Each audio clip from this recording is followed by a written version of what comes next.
오늘도 말씀과 기도로 이 자리에 오신 분들을 환영합니다. 요한계시록 19장 11절로부터 21절 백마탄 왕의 오심과 짐승의 파멸. 지금부터 본문을 읽겠습니다. 또 내가 하늘이 열린 것을 보니 보라 백마와 그것을 탄 자가 있으니 그 이름은 충신과 진실이라. 그가 공의로 심판하며 싸우더라. 그 눈은 불꽃 같고 그 머리에는 많은 관들이 있고 또 이름 쓴 것 하나가 있으니 자기밖에 아는 자가 없고 또 그가 피 뿌린 옷을 입었는데 그 이름은 하나님의 말씀이라 칭하더라. 하늘에 있는 군대들이 희고 깨끗한 세마포 옷을 입고 백마를 타고 그를 따르더라. 그의 입에서 예리한 검이 나오니 그것으로 만국을 치겠고 친히 그들을 철장으로 다스리며 또 친히 하나님 곧 전능하신 이의 맹렬한 진노의 포도주 틀을 밟겠고 그 옷과 그 다리에 이름을 쓴 것이 있으니 만왕의 왕이요 만주의 주라 하였더라. 또 내가 보니 한 천사가 태양 안에 서서 공중에 나는 모든 새를 향하여 큰 음성으로 외쳐 이르되 와서 하나님의 큰 잔치에 모여 왕들의 살과 장군들의 살과 장사들의 살과 말들과 그것을 탄 자들의 살과 자유인들이나 종들이나 작은 자나 큰 자나 모든 자의 살을 먹으라 하더라. 또 내가 보매 그 짐승과 땅의 임금들과 그들의 군대들이 모여 그 말 탄 자와 그의 군대와 더불어 전쟁을 일으키다가 짐승이 잡히고 그 앞에서 표적을 행하던 거짓 선지자도 함께 잡혔으니 이는 짐승의 표를 받고 그의 우상에게 경배하던 자들을 표적으로 미혹하던 자라. 이 둘이 산채로 유황불 붙는 못에 던져지고 그 나머지는 말 탄 자의 입으로부터 나오는 검의 죽음에 모든 새가 그들의 살로 배불리더라. 본문의 중심 메시지입니다. 요한계시록 본문이 계속해서 최후의 전쟁, 곧 예수님께서 세상과 싸워 이기시는 승리에 대한 말씀을 전해주고 있습니다. 우리는 오늘 본문에서 만왕의 왕, 만주의 주이신 예수님을 만나게 되는데요. 백마를 타고 승리하신 왕의 모습을 본문에서 대하게 됩니다. 본문을 살펴보겠습니다. 첫 번째 문단은 11절로부터 16절입니다. 백마를 탄 예수님의 모습이 소개되고 있는 말씀이죠. 예수님은 희고 깨끗한 옷을 입고 백마를 타고 그를 따르는 하늘 군대와 함께 이 땅에 임하신다 하는 말씀이 전해집니다. 어린 양에 대한 모습이 세 가지로 소개되고 있는데요. 먼저 어린 양은 피 뿌린 옷을 입습니다. 여기에 어린 양이 피 뿌린 옷을 입었다 하는 것은 두 가지로 해석할 수 있습니다. 하나는 피 흘리신 예수님, 그러니까 보혈을 우리에게 주신 예수님의 모습을 소개할 때에도 똑같은 모습이 소개되지요. 하지만 여기에 소개되고 있는 피 뿌린 옷은 적들의 피가 그 옷에 튀어서 붉게 물든 모습을 나타내는 말씀입니다. 결국 심판의 말씀이지요. 이것은 마치 이사야에서 하나님께서 진노하실 때 붉은 포도주 틀을 밟듯이 적들을 무찌르신다 하는 말씀을 연상하게 하는 것이고 그것이 성취된 말씀으로 이해되는 것입니다. 그래서 피 뿌린 옷을 입으신 어린 양의 모습이 첫 번째 예수님의 모습이 되지요. 두 번째 모습은 주님의 입에서 예리한 검이 나왔다 하는 말씀을 대하게 됩니다. 그리고 성경은 이 예리한 검은 하나님의 말씀이라고 소개하고 있지요. 하나님의 말씀 또한 천지를 창조하실 때 하신 말씀에서부터 여러 예언의 말씀이 등장을 하는데요.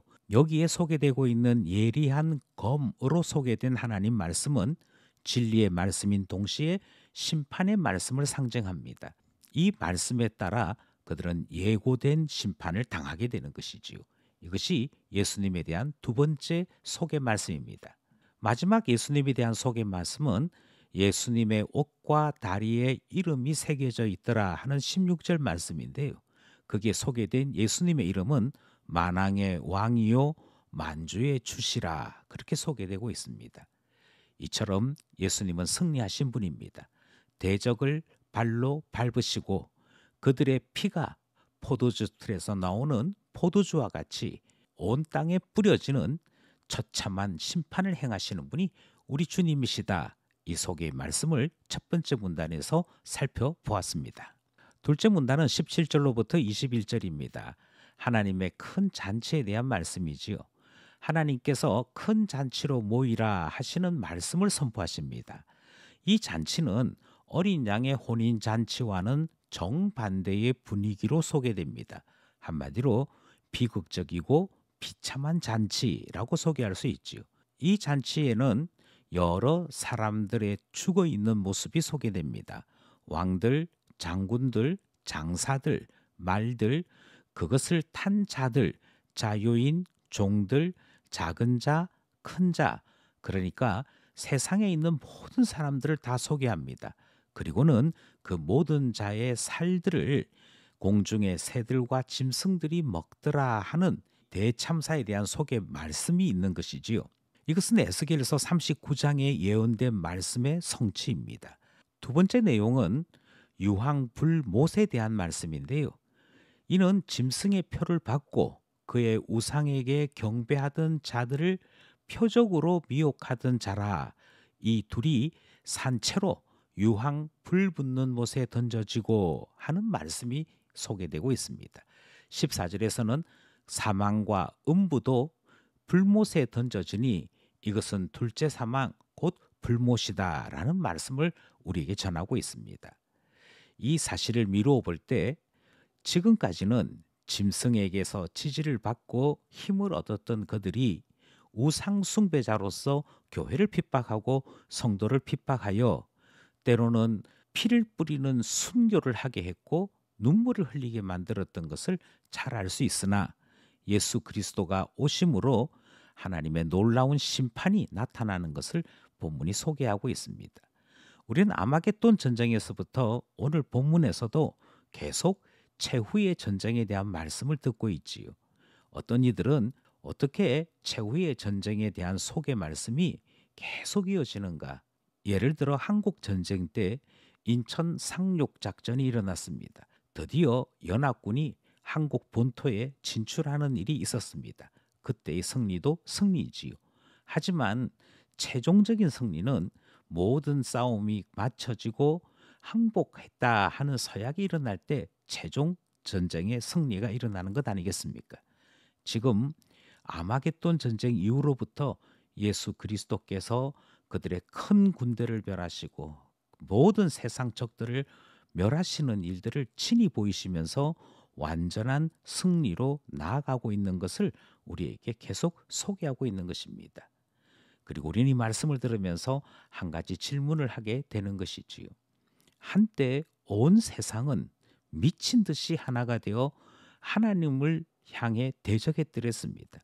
하나님을 믿는 자들을 핍박했더랬습니다. 그때 예수 그리스도를 믿는다는 것은 온 세상으로부터 비난받는 것이고 온 세상 사람들과 적이 되는 것이었습니다. 그럼에도 불구하고 순교할지라도 신앙을 버리지 않았던 이들은 만왕의 왕 만주의 주와 함께 이 승리의 잔치에 참여하게 되는 것이고, 그렇지 못했던 자들은 짐승을 벌하실 때 짐승을 따르는 자들 또한 벌을 받아 큰 잔치의 제물이 되고 유황불에 던져지고 마는 이 놀라운 말씀을 함께 대하게 된 것이지요. 세상이 유혹할지라도, 세상이 무서울지라도 오늘도 말씀과 기도로 주님께 향하는, 주님께 붙어 있는 하나님의 사람 되기를 간절히 소원합니다.